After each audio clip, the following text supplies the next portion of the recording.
every voice and sing till earth and heaven ring with the harmonies of liberty.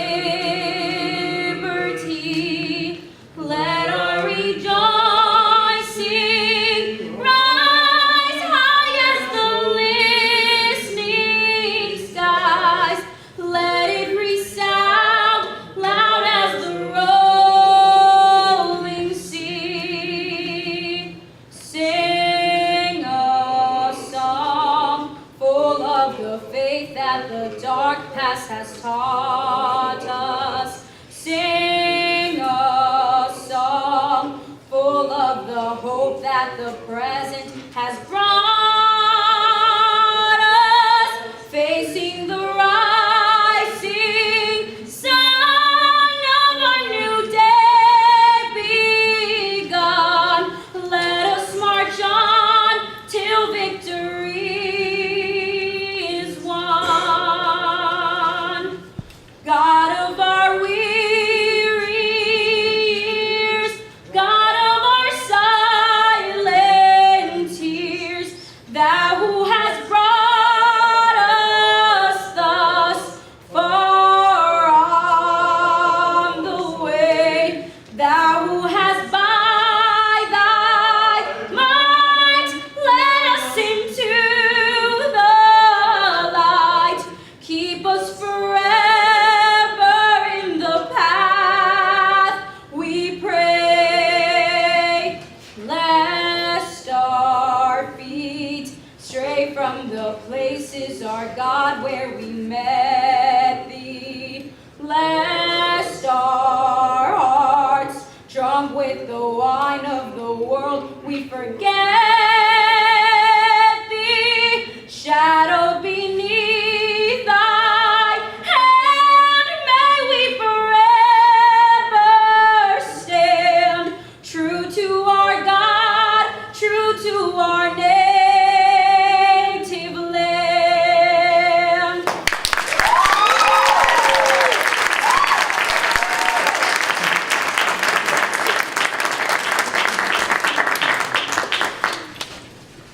Wow, if that wasn't an inspiring way to start.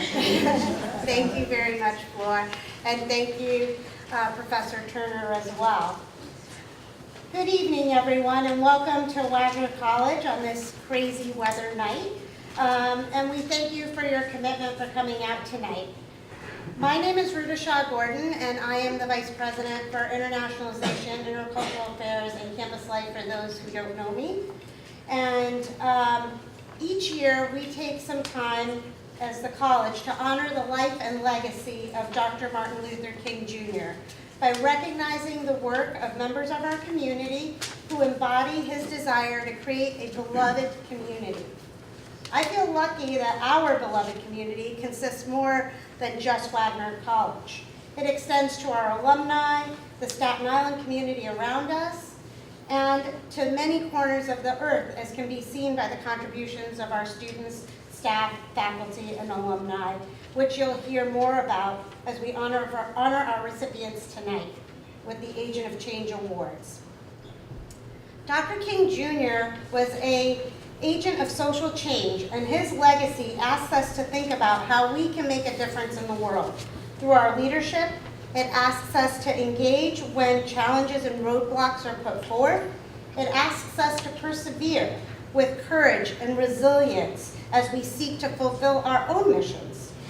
As you hear about tonight's honorees, Princess Taylor, Dr. Bernadette Ludwig, and our alum, Lonnie Brandon, and as you listen to our keynote speaker, Edgardo Miranda Rodriguez, you will see how each of them exemplified Dr. King's legacy of leadership, perseverance, self-sacrifice, and their commitment to engagement with someone who is different from ourselves.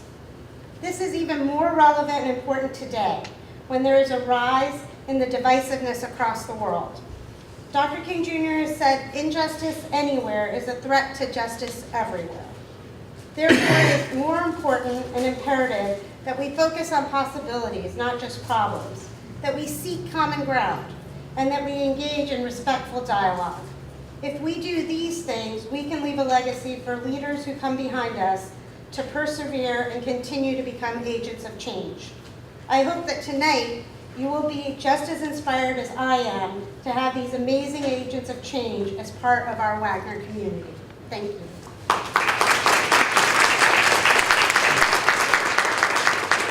And now I would like to invite to the podium Divya Khanna as she will read a poem for us.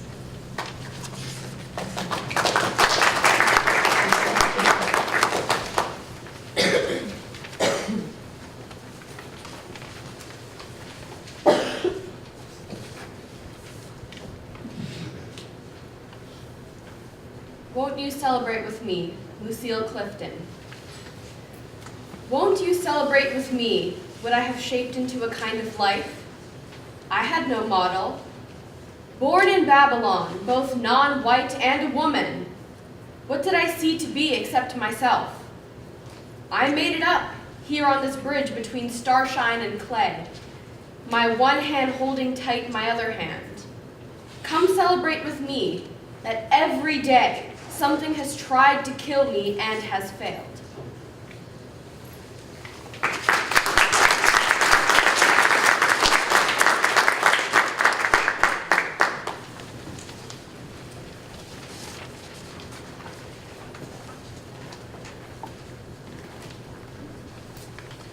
Good evening, everyone.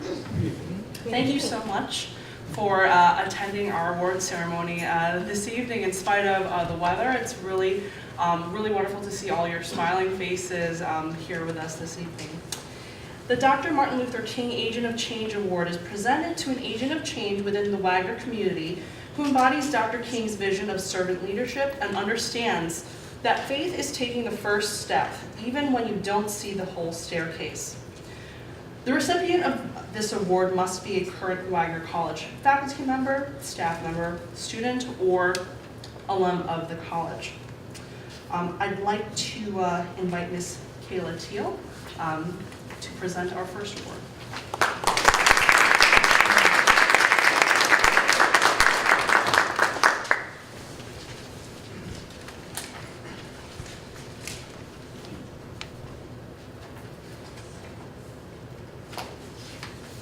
Hello, everybody. Hello. So I met Princess when she was a lead academy mentee. However, that wasn't my first time I saw her. She is walking into Union while I was sitting with a group of friends sitting outside, and one of them said, "Hey, Callie." And my first thought was like, wow, there's a black girl at Wagner from California. And this is because most women of color that come to Wagner are from the surrounding areas, so we all grew up in a similar style. However, Princess Taylor is from the Bay Area. And she came to Wagner with all her fabulous Cali sunshine. Throughout LEAD, I grew to know Miss Princess Taylor to be vibrant, full of laughter, and intelligent. She is passionate about the advancement of people of color, and she is especially passionate about women of color. This is obvious through her various involvements in a multitude of organizations on campus, such as being head of public relations on BSU, a member of Women of Color Dialogue Circle, and being the creator of Black Concern Radio, which you can listen to on SoundCloud every Monday. So Miss Princess Taylor is a woman of wonder, intelligence, and whimsicality. And when I say whimsicality, I mean she is fun and free-spirited. She brings out the best in people, and she definitely brings the best out of me. No matter if I'm sad, stressed, or tired, Princess always, and I mean always, makes me laugh and makes me feel lighter and makes me feel like a feather. I consider her a friend, a sister, and someone I can continuously learn from.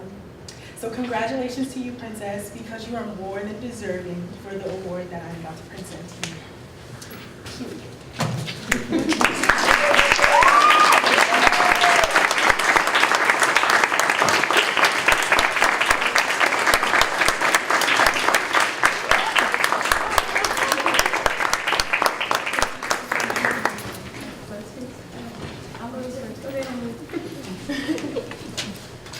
Wow, this is nice.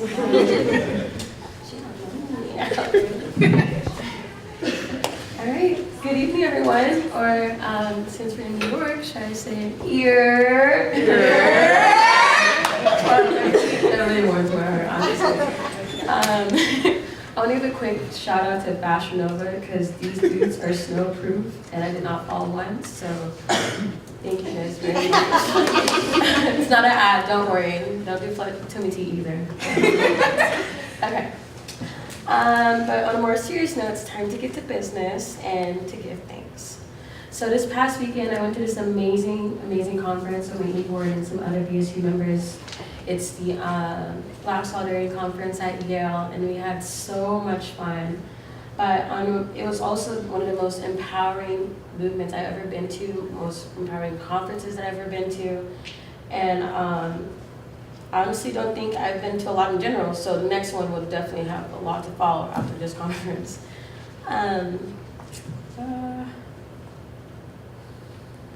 Okay, sorry, I'm pretty nervous. Well, for this award, it came to me as such a surprise. Like, I literally did not see this coming. When I got the email from Miss Ange, I was in my e-board meeting and I had like a aha moment.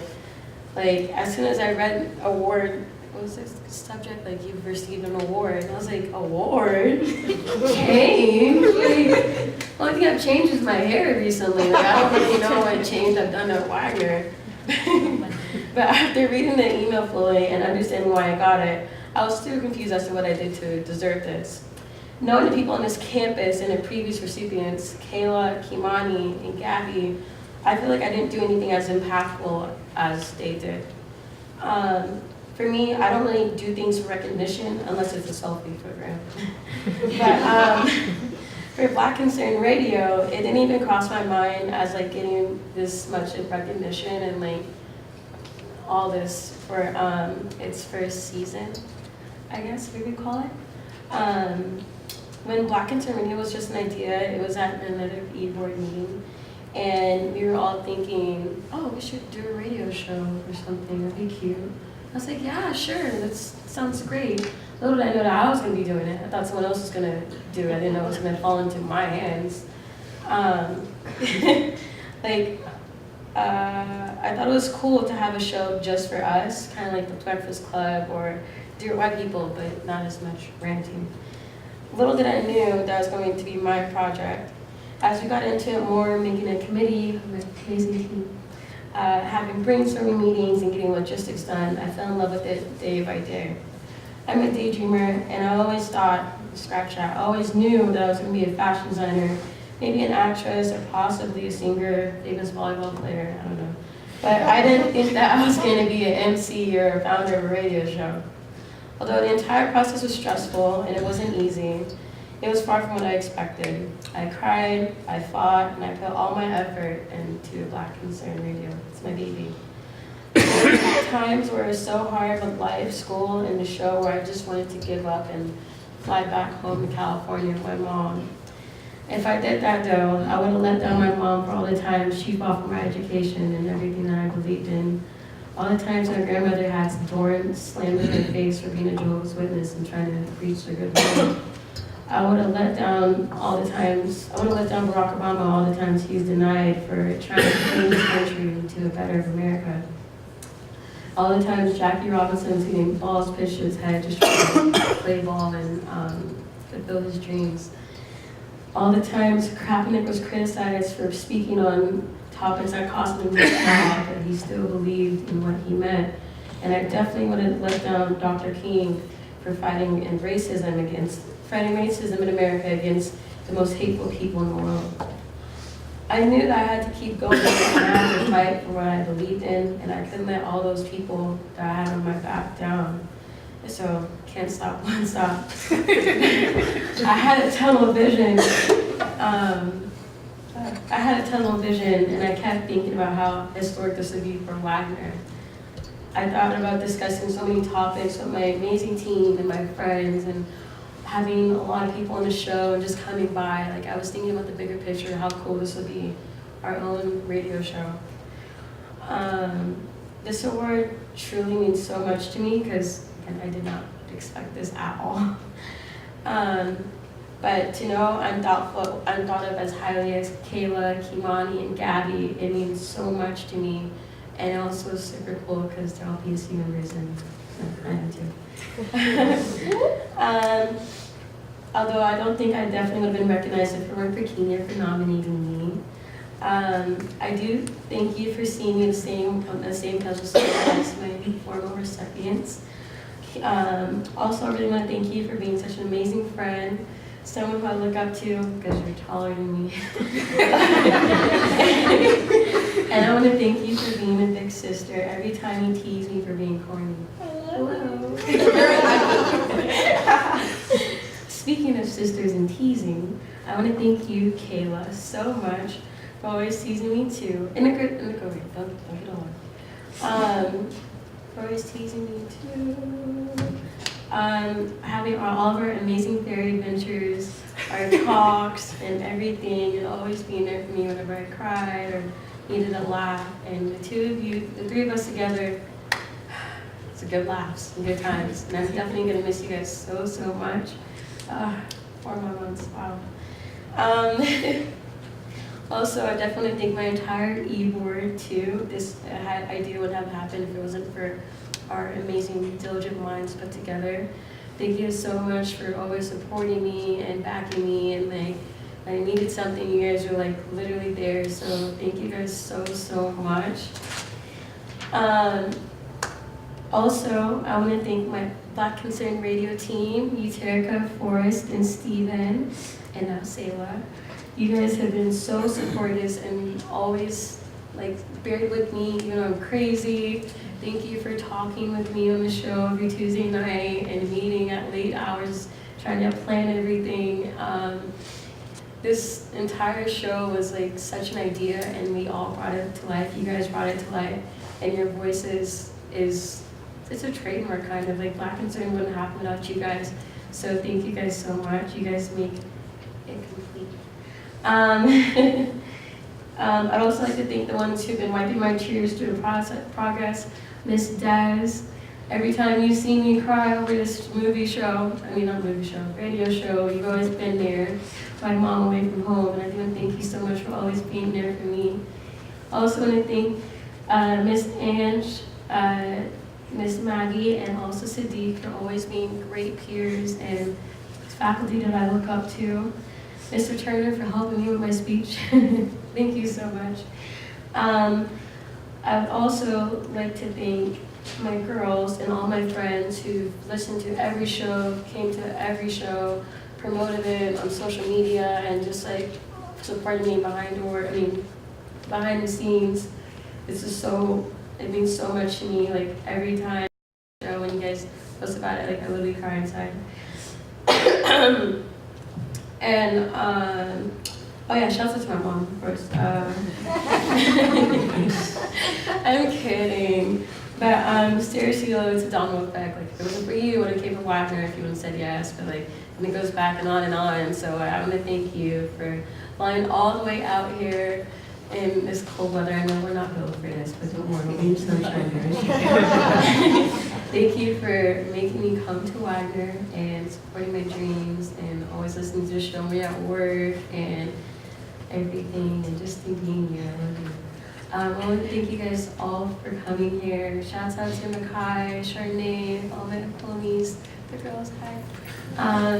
So yeah, thank you guys for coming, and I can't wait for some brownies in the concession card.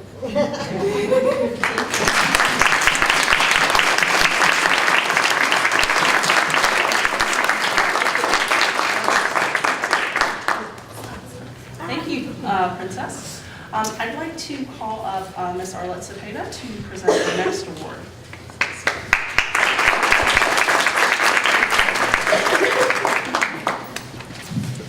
Well, I have to say that it's kind of hard to follow that one speech. Mine's a little bit briefer, but it's super deep and comes from the heart. For me, it's truly an honor to present the MLK Agent of Change Award to Dr. Bernadette Ludwig. And I'm just going to say that I believe this faculty member who's become part of a Wagner community embodies of the change and the energy that our faculty sometimes doesn't share openly like she does. And she's able to tirelessly support the community engagement work that we do here at Wagner through the CLCE. Many of her initiatives that have yield change, true change here at Wagner for urging participation is the Food Recovery Network that has recovered many pounds of food given to our local community. Our work with our civic engagement minor, which was institutionalized thanks to her tireless effort to do so through our board. Dr. Ludwig is an agent of change who's always battling against injustice through race inequity. I mean, I have to tell you, I have to check my language all the time to make sure that is equitable, that we're giving people the role and the respect that they deserve. And she's also an empowerer. And this is really what moves me. She is able to let our students know what they're capable of doing by empowering them and seeing what they can do and providing opportunities and pushing them, even though sometimes they don't want to. Then they discover their full potential and they cannot cannot sit back and go back to what they were, but they see all the things that they can do. So you're definitely an agent of change both on and off campus. And I would like to welcome Dr. Bernadette Ludwig.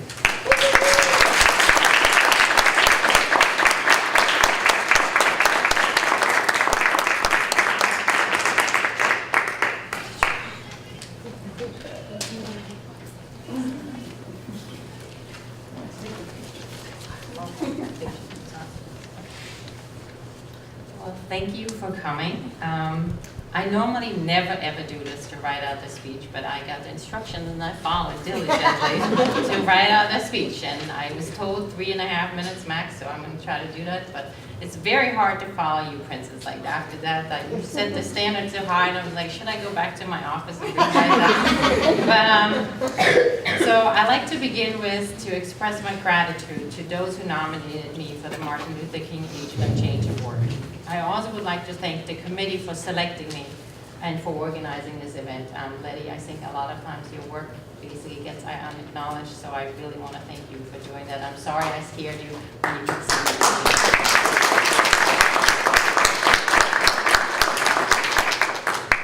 At the same time, I want to congratulate my fellow awardees, Princess Taylor and Lonnie Brandon. So for me, it is an absolute honor and privilege to be named in the context of Martin Luther King, who along with so many others were instrumental in bringing about change and moving this country and the world towards racial and economic equality and equity. These are not the two same things. Without him and the civil rights movement, I would not be standing here. It was the civil rights movement that contributed to the change in U.S. immigration laws, which eradicated the National Origins Code Act of the 1920 and 1924, which stressing Anglo-Saxon superiority, which effectively only allowed immigration from certain parts of the world. My country of origin was excluded. So I stand here because of him and others. Ironically, there's another parallel to Martin Luther King and my journey in the U.S. I came to Atlanta. This was his birth and his resting place. But this is where I began as an intern for a refugee organization. I literally arrived with 2 suitcases and I shared a room, not an apartment, with 2 other people. Eventually, I served as the executive director of that same very nonprofit organization that I came as an intern. I then took what I had learned and I started my own nonprofit organization and worked with others. I did this because I wanted to improve for services for refugees and immigrants. I wanted to show that we are not just here as beggars, but we are equals. I've carried this conviction with me to do something about injustices and inequity as I pursued my PhD. As some of you know, my research has been with and about the Liberian refugee community. And I say with because to me it was important when I designed the research that I went to the community and said, what is it that you are interested in? And I've carried diligently, always back my research to say, here's what I've written. This is I would like to get feedback to. I've also tried to do this at Wagner since I came here 4.5 years ago. Together with students, some staff, and a few faculty members, we have started programs and conversation about sexism, racism, food insecurity, and environmental issues on and off campus. Provided the tools for students to register to vote. As Arlette said, yes, I'm an advocate for voting. I became a U.S. citizen. I think that this is such a privilege that you should really, really take advantage of. But it's not enough to help students register to vote. You actually have to explain to them how to vote, how a ballot looks like, what you can do. I recall too vividly being in my office and a student showing me how she had voted for the same candidate over and over in the ballot box. And I said, no, they're not gonna count that. And so we basically made sure she got another ballot box. Most often these initiatives start with an idea that I had, and I presented to a group of concerned students, staff, and most of the CLC, in particular Arlette, and a few faculty members. But ideas are only that. They can only become reality when people work together and actually walk the walk, and not just talk the talk, which happens too often. I want to thank all of you who have been part of these initiatives that seek to bring lasting change. And while this award is presented to me in truth, I share with those who have been there to work with me. I want to end this little speech with a piece of advice. Yes, I'm an old person, and that's what we do. I want to make sure that calling to injustices is often going to be met with resistance, especially by those who have something to gain from the status quo. What they will do, they will try to limit you, especially if you don't fit the mold due to your gender, your race, your social class, your sexuality, your immigration status. They will frequently call you angry, aggressive, question your leadership styles. But persevere and soldier on, because you are the future. You will take on racism, sexism, and patriarchy, classism, and I know you will tackle them to the ground. Just to be sure to surround yourself with a network of support that truly has your back all the time, because you can't do it alone.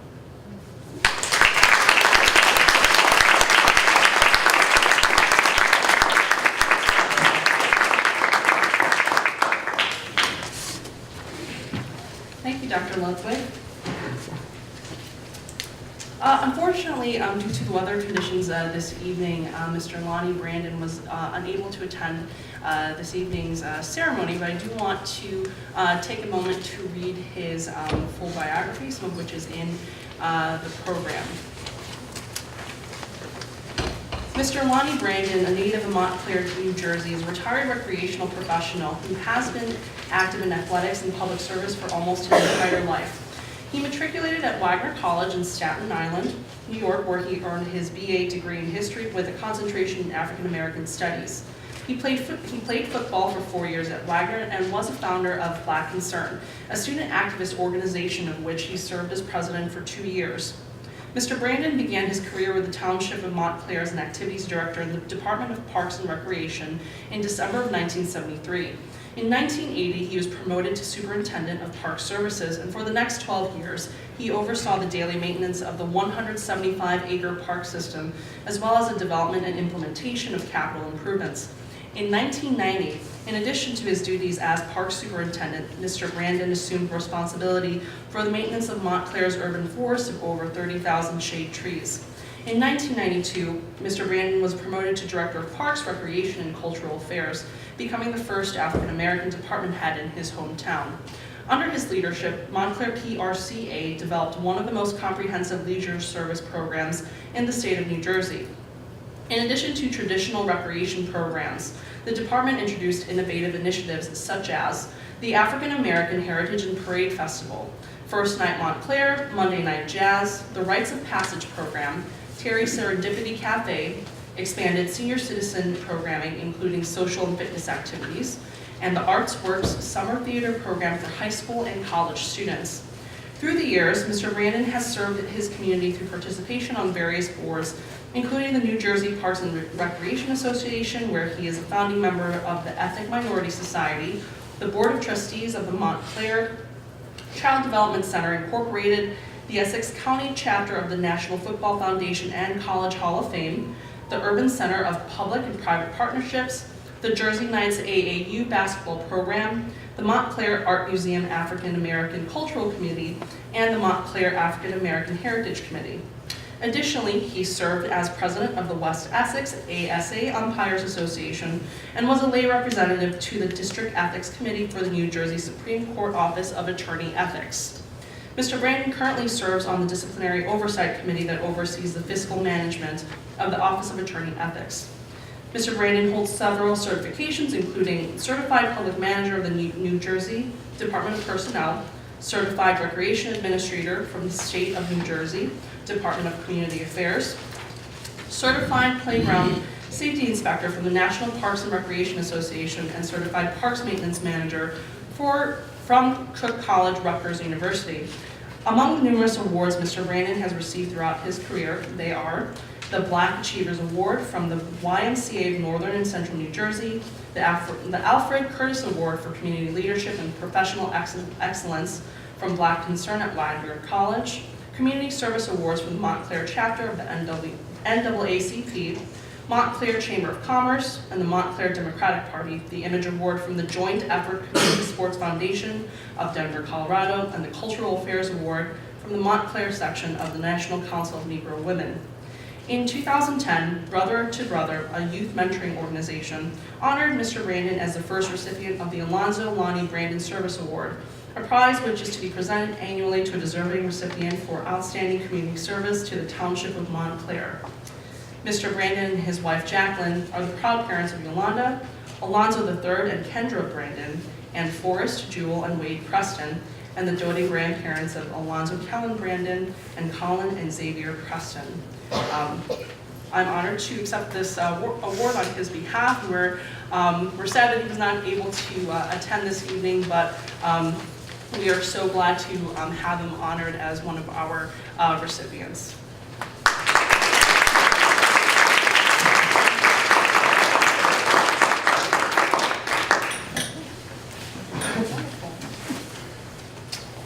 Next, I'd like to introduce Mr. Jonathan Irizarry to speak on our MLK Rose Garden.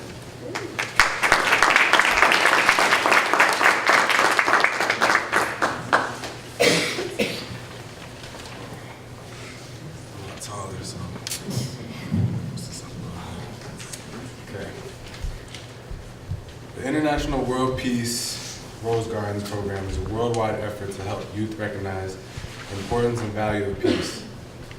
In March 1992, the Martin Luther King Jr. I Have a Dream World Peace Rose Garden was planted at the Martin Luther King Jr. National Historic Site. The garden is an artistic interpretation of Dr. King's life and ideals of peace through nonviolence. The garden's starburst design brings attention to the brilliance of Dr. King's ideals using the official flower of the United States, the rose. Here to my right, we are displaying a representation of the garden. Let me share the meaning and design with you all. The starburst design reminds us of the brilliance of Dr. King's life and the impact of his ideals on humankind. The white roses honor the special bond and similarity of peace movements between Martin Luther King Jr. and Mahatma Gandhi. The red roses honors all African Americans and their contributions to the history of the United States and the world. The pink roses represent Ms. Coretta Scott King's oneness with Dr. King and his continuation of his work. The various clusters of multicolored flowers symbolize the nations of the world and the universal appeal of Martin Luther King Jr.'s message of peace through nonviolence.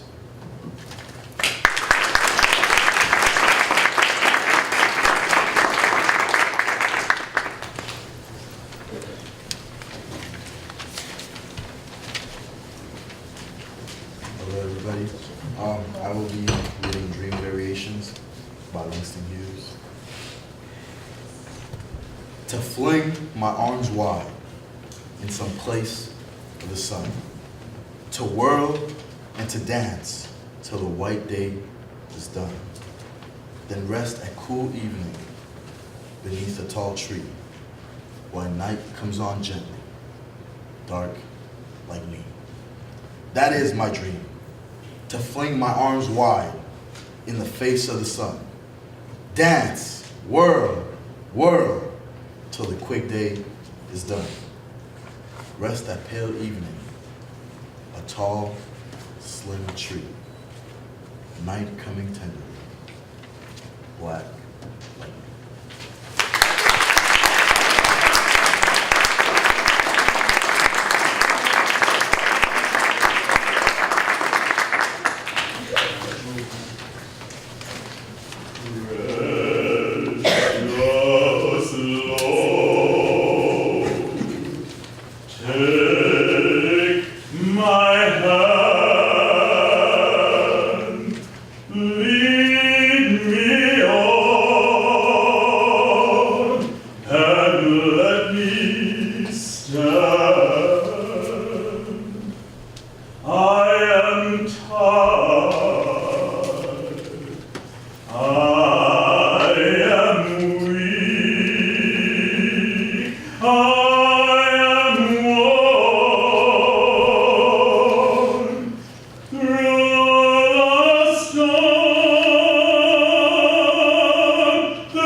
Good evening, everyone. Good evening. My name is Gwendolyn Hernandez, and it is with great honor that I introduce Edgardo Miranda Rodriguez, a New York native and the creator of the comic book La Borinqueña. La Borinqueña is a comic book that showcases a superhero that happens to be a Latin woman. Through this character, Edgardo has been bringing light to many social and political issues affecting many American citizens, including discrimination, the debt crisis, and recent hurricane in Puerto Rico. La Borinqueña symbolizes women's strength, power, helping as role model to shape the next generation of Black and brown future leaders. Comics enables readers escape to a world of vision where they're allowed to cope with present difficulties and create their own futures. Ladies and gentlemen, please join me in welcoming our keynote speaker, the creator and writer of La Borinqueña, Edgardo Miranda Rodriguez.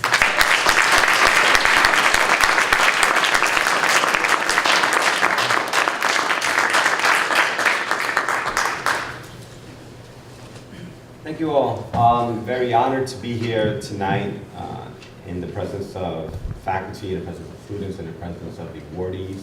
I used to do radio when I was in college, and I actually inherited my radio show when I was a freshman from a junior who just wanted to, anyway, he just wanted to do other stuff. And it was actually when I was an undergraduate that I discovered my voice. I didn't seek out to become an activist. I didn't seek out to do my part to change things. It was 1989 when I was a first-year student at Colgate University. And I saw that I was quite possibly one of maybe 75 or 80 people of color on a campus that was predominantly white. And my identity didn't occur to me until I was in an all-white institution. It became, how would I say, crystallized for the very first time.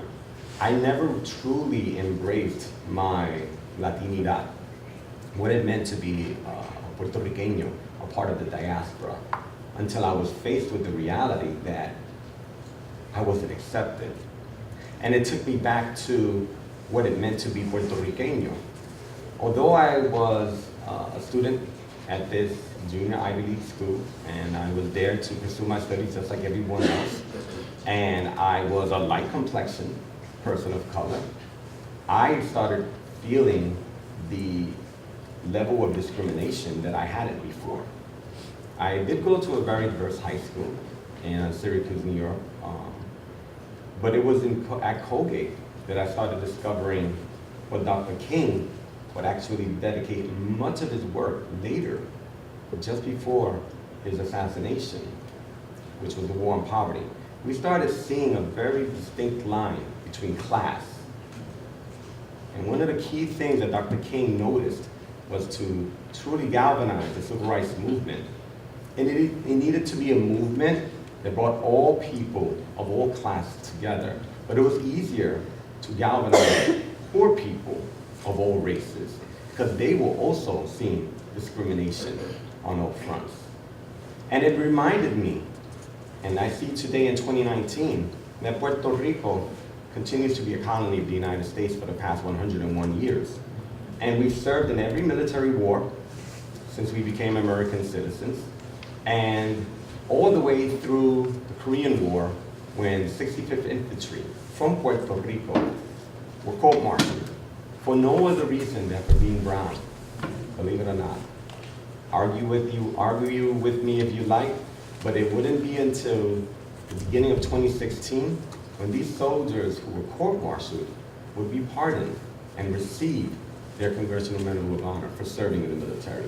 At that point, the few remaining survivors were there to receive their award, but it was actually mostly their grandchildren that were there to receive that award.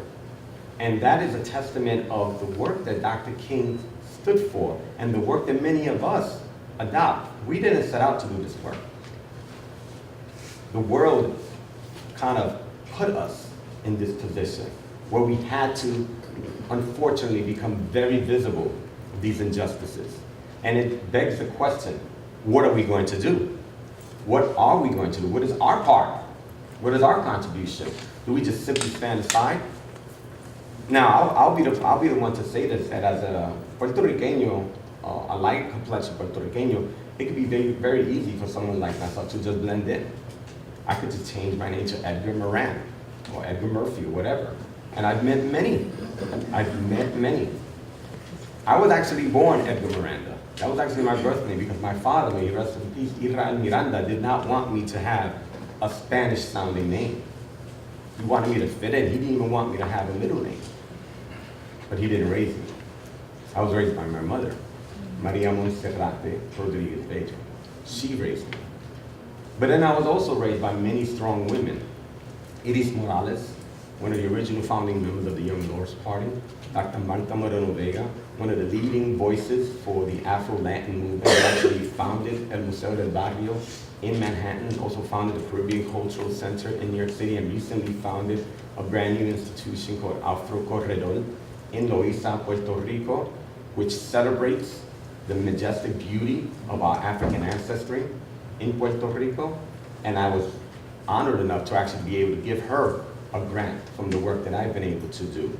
And in turn, kind of like continuing that cycle. She mentored me, she helped me from a 19-year-old to the man that I am today, and I've been able to been provided with the resources to give back to her. These women shaped me to be who I was. These women shaped me to become the man that I was. And as an undergraduate, I decided I wasn't going to be Edgar anymore. I was going to be Edgardo. And I was going to add Rodriguez to my name to honor my mother, because my mother raised me. In Puerto Rico, as in other Latin American countries, we don't disregard our mother. Our mother is a very central part of our identity. So we carry our family's lineage in our name. That is just the way it is. We always do that. And given the fact that I wasn't raised by my father, I needed to acknowledge the role that my mother played in my life by carrying her with me everywhere I went. So I changed my name. And when I received my degree, they had to put all the extra vowels and consonants on that degree. They had to practice, you know. And that's one of the things I love to inconvenience people with my culture, with my heritage. Let them practice. Let them stumble, because we've stumbled, because we continue to stumble, because we continue to practice. How many of us have to rehearse how we're going to present our thesis or how we're going to present our work, whether we're presenting to our peers or our quote-unquote so-called peers? How many of us have to find ourselves code switching? Yes, right? We know that word so much, it feels like it's part of our, like, you know, the lining of our jackets. I didn't discover what that was until I was at Colgate. I was like, code switching, I do that all the time. That's what it's called? You know? What do we call it when we were growing up? Signing white, which is kind of backwards, you know what I mean? But that is part of who I am, and that became part of my identity. And as we hear acknowledging those of you who received awards, obviously inspired by the work of Dr. King, I would be remiss without also acknowledging the women that were an incredible part of the civil rights movement. The two that immediately come to my mind, Fannie Lou Hamer and Ella Baker, because were it not for the work of Ella Baker, there wouldn't be a Student Nonviolent Coordinating Committee, which for the most part was the body of the civil rights movement. The students that organized the change. And these were not just students of color. These are students across the United States of all colors that came together under the leadership of Ella Baker. And even before that, I want to take this opportunity to introduce you to Felicita Mendez, who you probably never heard of. Of course, we all know the work of Thurgood Marshall, and we all know the work of legislation Brown Forces Board of Education. But it was Felicita Mendez who came from Puerto Rico, from my family's hometown in Santurce, as a victim of discrimination in Puerto Rico. Let me just put it right out there for those of you who don't know much about Puerto Rican culture. Yes, within Puerto Rican culture, there is a lot of prejudice. There is a lot of colorism. In fact, it was actually part of law many times in Puerto Rico. El Código Negro, the Black Code, it was part of law to discriminate against people of African descent in Puerto Rico. Even though many of our greatest contributors to Puerto Rican heritage were of African descent, hell, even for Black culture, were it not for Arturo Alfonso Schomburg, also from Santurce, shout out, there wouldn't be a Schomburg Research Center in the world. And it's nested right in Harlem. And it was a Puerto Riqueño, Black Puerto Riqueño. In fact, the first person to coin the phrase Afro Puerto Riqueño, because he found himself in the Harlem Renaissance movement, right? And he loved the energy of his fellow Black brothers and sisters. But he also loved the fact that they were affirming their Africanness, but he wanted to affirm his Africanness, but he also did not want to deny his Latinidad. Because he wanted to kind of say, I'm a part of a global movement of people. And the African diaspora is not only just from the continent of Africa to the US, but it includes the Caribbean, and it includes all of the Americas. Because people who live in South America refer to us in the US as Norte Americanos, but they consider themselves Americanos as well. And these women, the work of Felicita Mendez, getting back to that, was important to note because she came from Santurce to live in Los Angeles because of the discrimination she faced in Santurce, in Puerto Rico. She wasn't able to actually get the education that she needed because she was black. She comes to Los Angeles in the 1940s, and her children are now being discriminated against. Now, one of the beautiful things about being Puerto Rican is I can look in this room, and this literally looks like my family, right? Now, when Felicita went with her family to register their children, also another thing to note, like I said, Arturo Schomburg was Puerto Rican. He doesn't have a Sanchez or a Mendez or Miranda last name. We have all different last names. When Felicita went to register with her other family members, her family member had a French last name, but her family member had lighter complexion children. They were registered without a problem in the Board of Education of Los Angeles. Her children were not allowed to register because they were dark and because they had a Spanish last name. And at the time, Hispanic sounding last names were not allowed to be a part of mainstream education in Los Angeles. And of course, if you were dark or of African descent, neither as well. So what did she do? She organized, she sued, she won.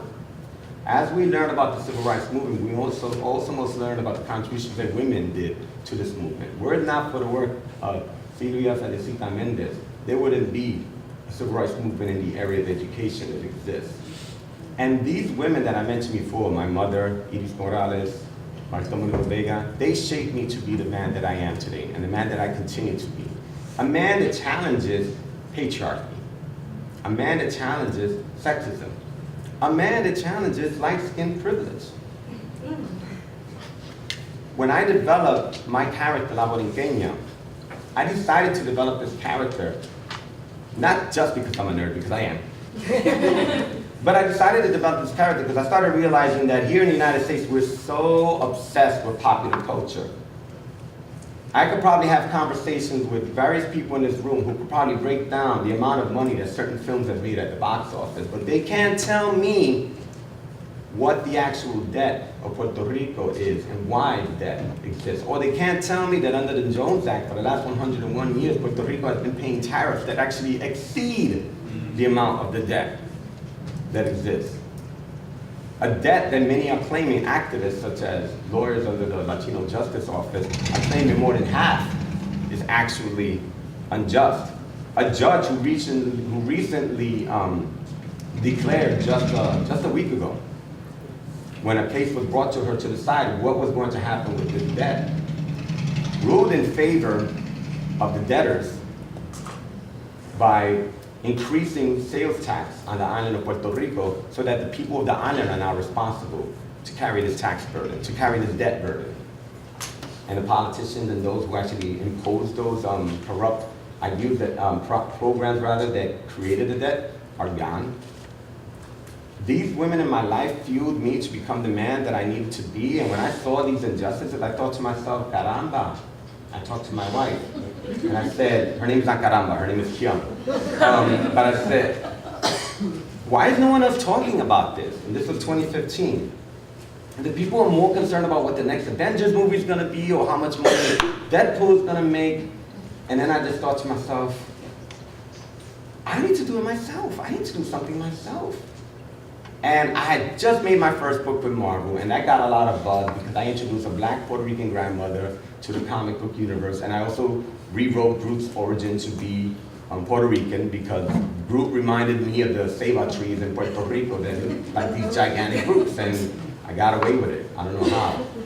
But instead of kind of like parlaying that little bit of buzz into a long-term kind of career at Marvel, I actually pulled away from Marvel. And I said, there's some real serious stuff happening nobody wants to talk about. And institutions reached out to me and they were like, we want to honor you, we want to bring you to this event. And I was like, for what? Because you're a writer at Marvel. I was like, I'm not really a writer at Marvel. They're not cutting me billions of dollars of checks. Hundreds of dollars, literally. You know? So I said, wait a minute. I talked to my wife and I said, if this is starting to happen right now, this is it. This is the opportunity. And one such institution was the National Puerto Rican Day Parade, and they're like, we're gonna give you a float, we're gonna have you talk about Marvel. I was like, no, I'm not gonna talk about Marvel. I'm gonna talk about a superhero They're like, oh really, you got a new superhero? Yeah. I have a whole new origin, a whole new project. I didn't. I just pitched the hell out of this idea. Pulled together my artists in my studio, came up with some artwork, showed them the cover of what the graphic novel was going to be.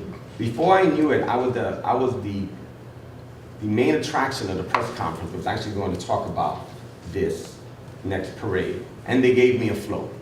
And the float was decorated. And they put me on the main stage with ABC. And when the mic was put in front of me, I didn't talk about superpowers or punching villains through walls.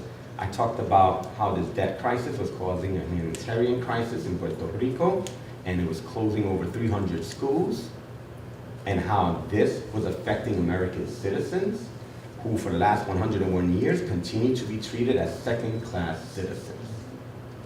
We can serve in wars, we can pay these tariffs, we can pay taxes, but we can't vote for our commander-in-chief.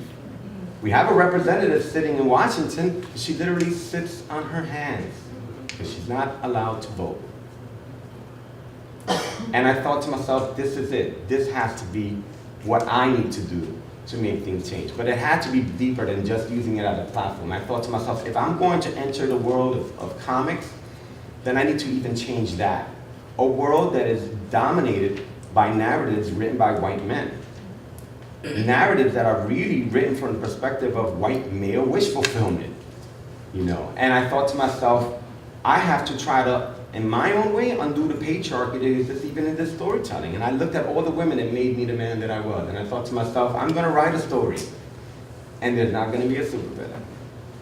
Because oftentimes in comics, there's always a supervillain, there's always some dude that wanted to overcome some bully, and they have to write it into that comic book for some way they think they finally overcame that bully. But the women in my life lived in a position of fighting for justice their entire life. They just do because they have to do. Think of your mom, think of yourself. They just do because there's no picture of Lex Luthor on the wall and they're like, no, there's nothing like that. They just do because they have to do. And I did what many people kept telling me in the industry. Literally, people kept telling me, you need to have a villain. How are you gonna have a book without a villain? You need to have a publisher, they also started telling me. You need to try to convince this publisher to distribute your work. Or you need to try to convince this distribution company to sell your book. And I said, no, I'm not gonna do that. I didn't know what I was gonna do yet, but I knew I wasn't going to do that. And what happened was the beginning of this little movement through an actual comic book. And that gave me the opportunity, like I'm doing tonight, to speak at universities across the United States, not about superpowers again, but to talk about the reality of what it means to truly engage people in a discourse about the decolonization of one of the world's oldest colonies that still exists. And not just Puerto Rico, but we're also talking about Guam and many other colonies that the United States still has to this day. And how, even as recent as September of 2017, when Hurricane Maria hit, and Hurricane Irma, the reality was there. Many people like to refer to it as this kind of like wind just revealed the truth and just blew away all the bullshit. And the reality for the first time, and Puerto Ricanos on the island were saying, but why isn't the US coming? Why aren't they coming? Now, yes, aid did come. Of course aid came. But when you compare numbers between the effects of Hurricane Harvey on Texans and the response time versus Hurricane Irma and Maria in Puerto Rico, it breaks down to numbers. About $675 of aid could be assessed to the 250,000 people in Texas that were affected by Harvey. About $1.50 of aid was applied to the 3.5 million Puerto Ricanos living on the island. If that isn't a clear mathematical way of proving what second-class status is, I don't know what else we need. And my work has given me the opportunity that the publishers came to me, and DC Comics came to me when they learned about the work that I was already doing for Puerto Rico, just 2 weeks after Hurricane Maria hit Puerto Rico. And any other person in the industry would have been like, this is my big shot. I get to write that Batman story I've always wanted to write. But the first thing that came out of my mouth when that publisher of DC Comics stood in front of me was, what are we going to do for Puerto Rico? And he was like, kind of taken aback by that. And of course, anyone else at that point would pitch their favorite character at that. And within a week, I entered into agreement to use their characters so that I could self-publish my own book, which became one of Amazon.com's #1 best-selling graphic novels of 2018, and allowed me to raise close to $250,000 so that I could create my own grants program.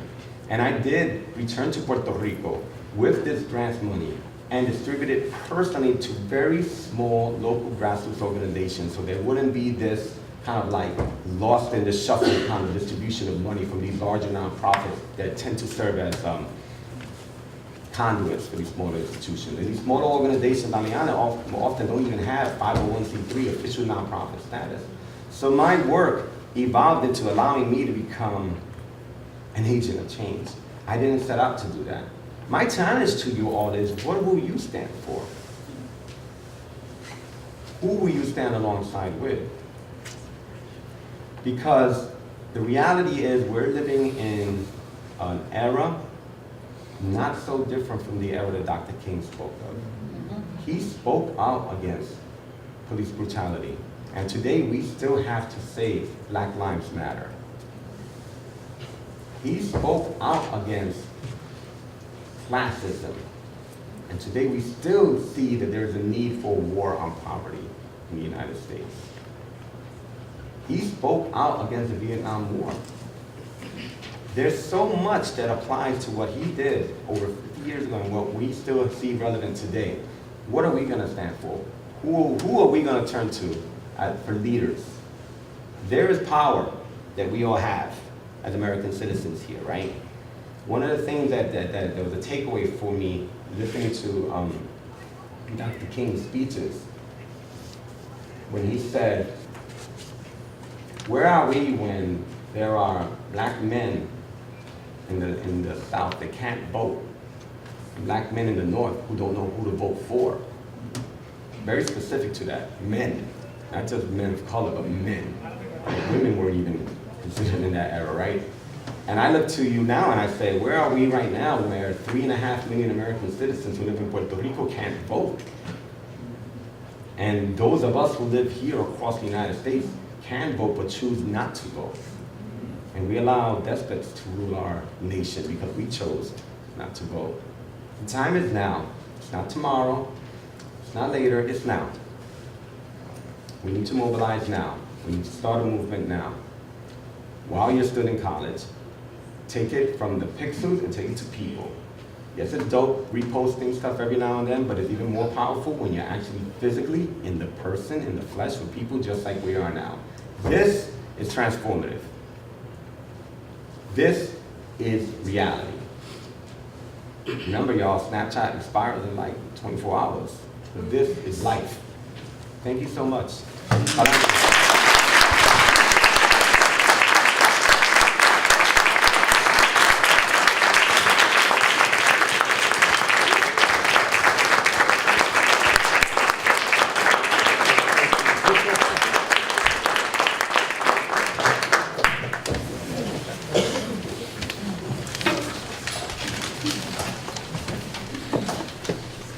Thank you so much, Mr. Edgardo, for your moving keynote, and thank you very much for really demonstrating to us the power of saying no, and really standing up for what you believe in and not compromising your values, ethics, and voice.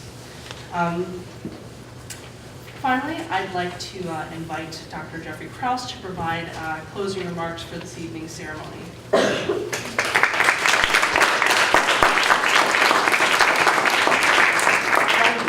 Good evening. It's a privilege to be here tonight with our honorees. They are truly agents of change. On the cover of this evening's program, there is a quote.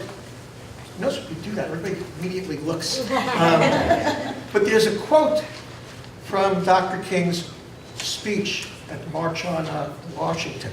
And it's an aspirational quote. I want to share with you another quote tonight, which is interesting to me as a political scientist because it refers really to the relationship between the state and the individual. and the notion of obligation. So let me just read this to you. In a sense, we've come to our nation's capital to cash a check. When the architects of our republic wrote the magnificent words of the Constitution and the Declaration of Independence, they were signing a promissory note to which every American was to fall heir. This note was a promise that all men, yes, black men as well as white men, would be guaranteed the unalienable rights of life, liberty, and the pursuit of happiness. It is obvious today that America has defaulted on this promissory note insofar as her citizens of color are concerned. Certainly one could say that more than a half a century later, that obligation has not yet been met. Certainly a financial transaction we're still working on. But one of the things I'm confident about is hearing from our honorees tonight and from our keynote speaker that one day that check will clear. So thank you all for being here tonight. Congratulations to the honorees.